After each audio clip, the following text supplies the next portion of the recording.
Hello, I'm Paul. Welcome to AstonMTB. Today we're looking at this Banshee Legend LE01 bike details and competition details. Let's get to it.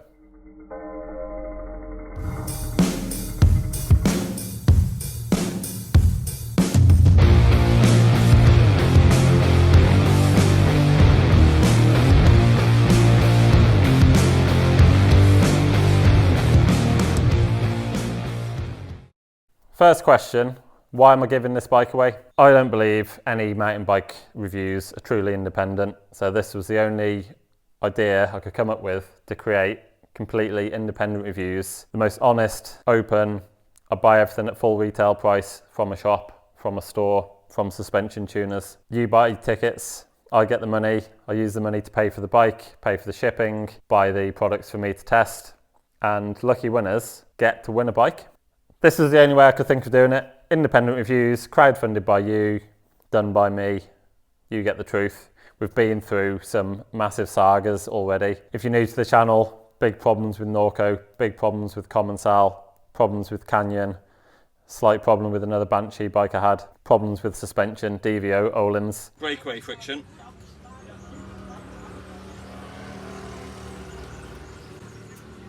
Not happy with that. All the problems that you never hear about on general review channels. I'm not saying there's anything wrong with the other guys.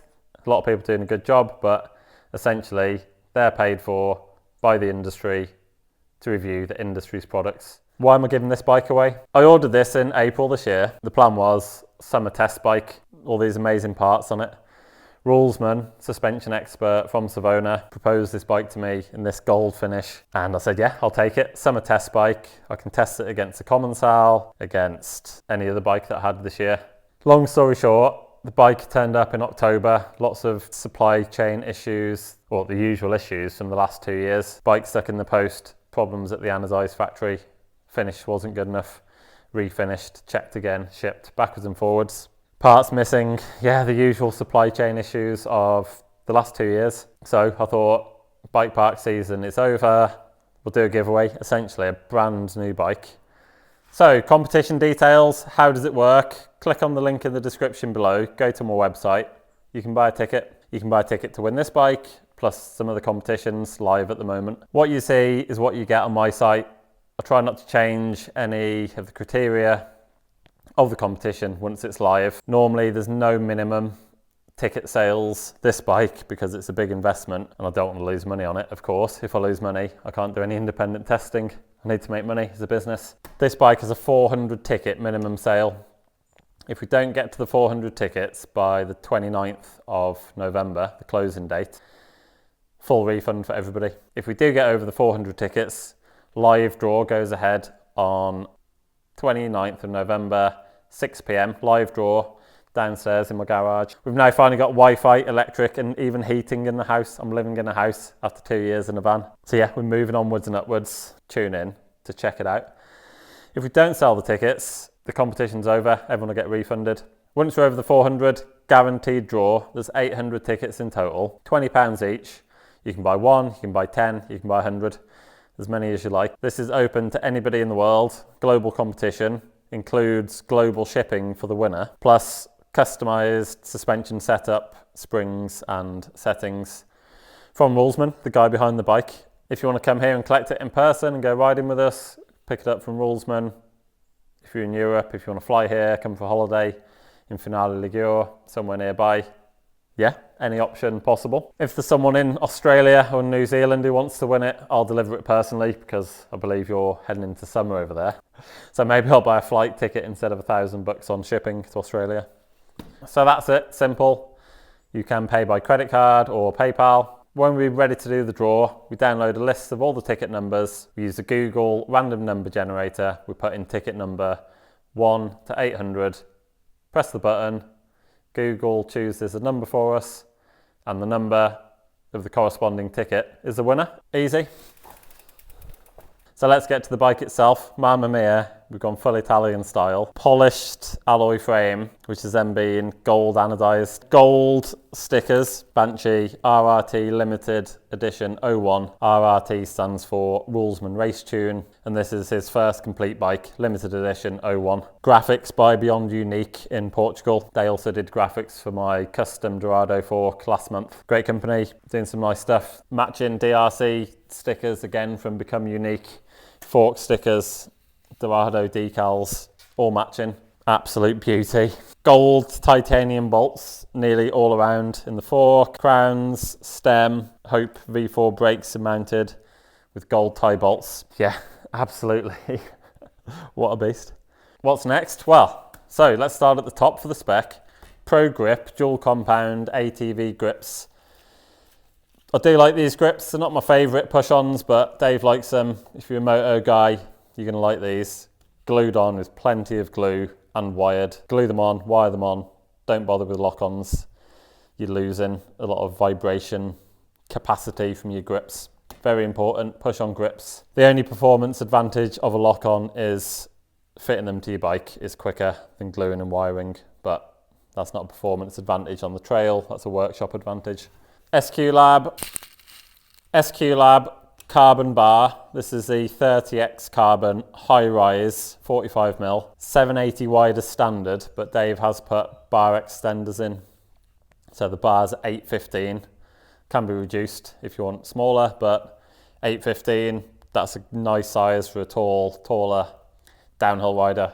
Wider bar, more stable. I'm normally running the 780 SQ Lab, no problem, for general mountain biking. But if I was racing and building a pure race machine like this, definitely 800, 810, 815, more stability, just for pure downhill speed. On off, 25mm, 30mm stem. This is a nice stem from Mondraker. It's Mondraker's parts brand, I believe.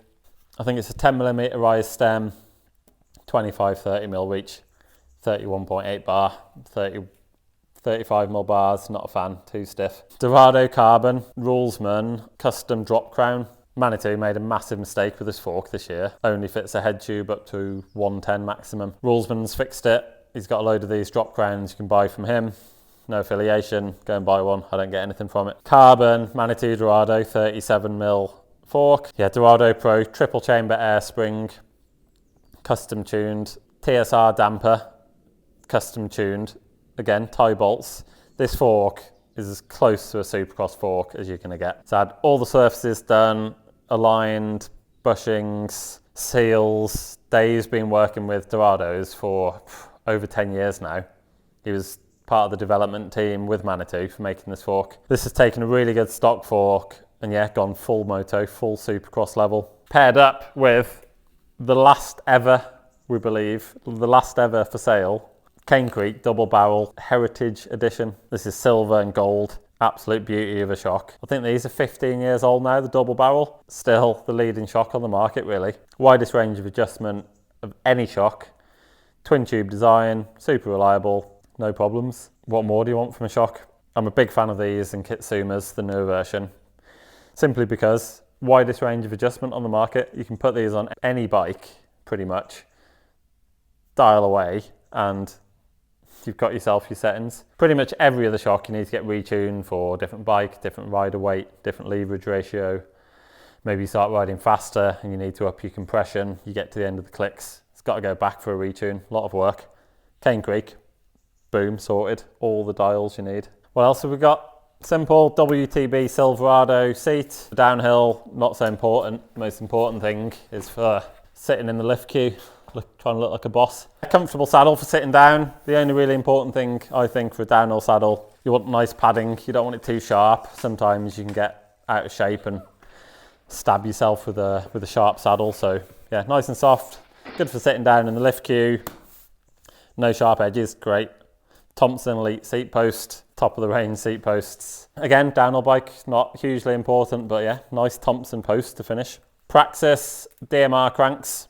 These things are solid, 30mm axle. I tested these at Pinkbike years ago, battered them, solid crank, nice and overbuilt. Nobody should be trying to save weight in the crank department for a downhill bike. You're gonna get rocks flying up, you're gonna bang it into stuff. You don't want a crank to snap. I've seen a few carbon cranks snap at World Cup downhills.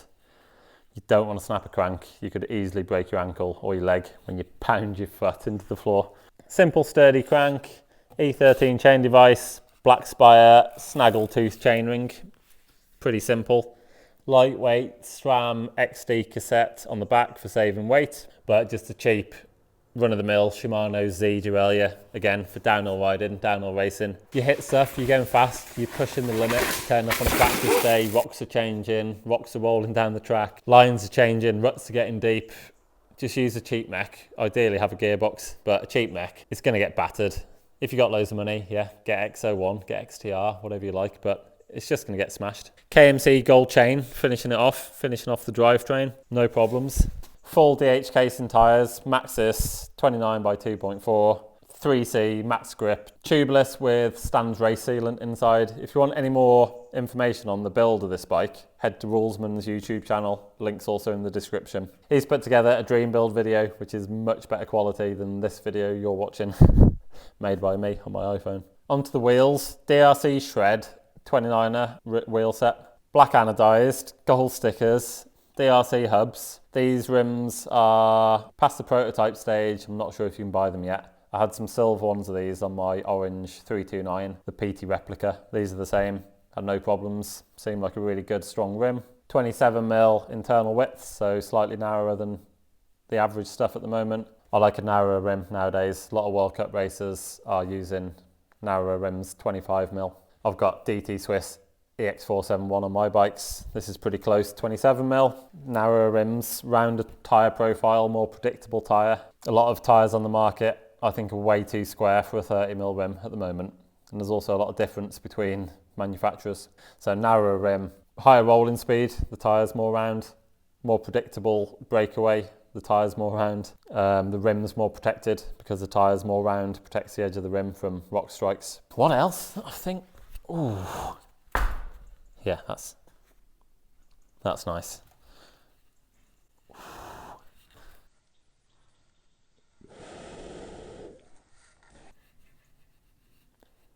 That is nice.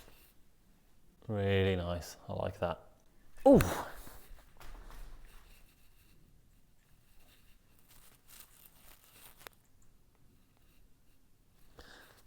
That's tuned. That is beautifully tuned. The bike feels great. Hope Tech 4 brakes, my favourite product of the year. These Tech 4s, the power, massive modulation, beautiful, much longer levers, whole new lever. Hinge clamp design, much better than the old 2-bolt. Still got the big Hope adjusters.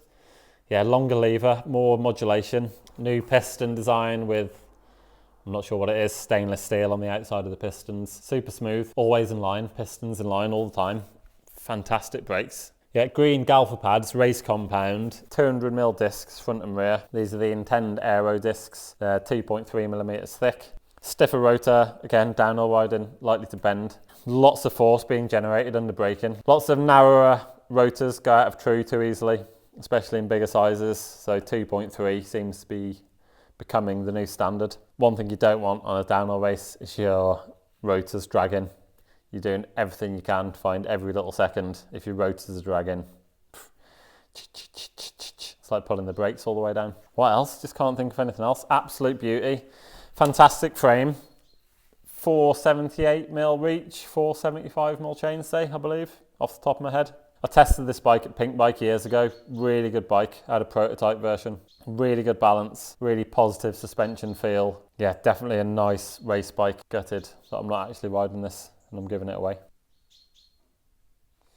But yeah, this thing's dialed. It's going to get given away to a lucky winner. Yeah, that's it. Enough rambling for me. Let's get to the 400 ticket mark, get this bike sold, and what we've got coming up this winter and next year is really special. So yeah, keep supporting and let's keep pushing on. Thanks to everybody for the support.